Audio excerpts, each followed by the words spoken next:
Breaking news: Trump asserts that the United States paid Iran $6 billion as ransom for hostages.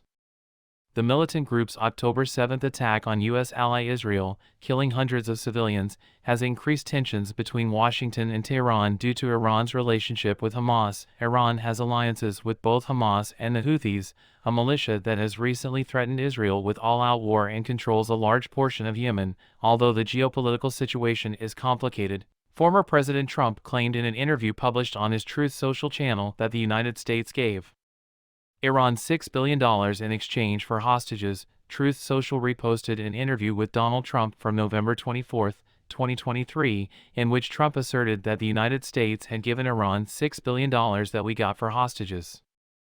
The interview was conducted during an appearance on Real America's Voice.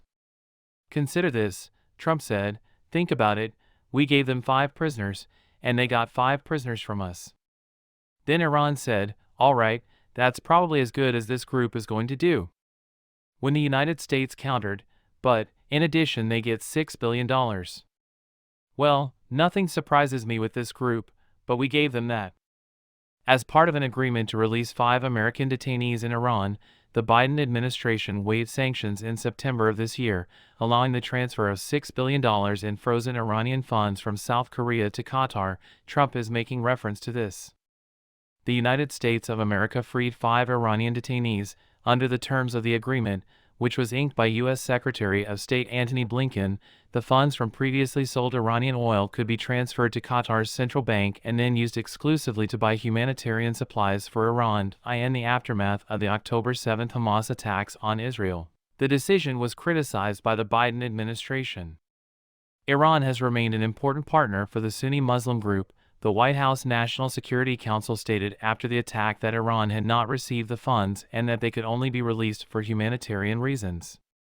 Not a single cent from these funds has been spent, and when it is spent, it can only be spent on things like food and medicine for the Iranian people, said Adrian Watson, a spokesperson for the NSC.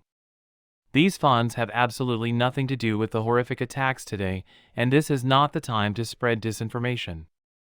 According to Ali Vaiz, who is the director of the Iran project at the International Crisis Group, the U.S. actually has oversight over every single order that Iran submits to, and it can veto them, as Vaiz told Newsweek in the past. The money can be frozen once more. With that said, the United States stands to gain nothing from this deal. The funds will be transferred to restricted accounts in Qatar, according to the State Department, and the United States will oversee their USAID. In a statement released in September, the United States reiterated its long-standing policy of ensuring that humanitarian goods and services, such as food and medicine, continue to reach the general public despite sanctions, regardless of how objectionable the governments of the affected countries may be. Despite claims that Iran could use this information to secure other forms of financing, Trump's portrayal of the deal is deceptive. As previously mentioned, the funds are not given to Iran by the United States. Additionally, they are held outside of Iran and are only used for specific purposes.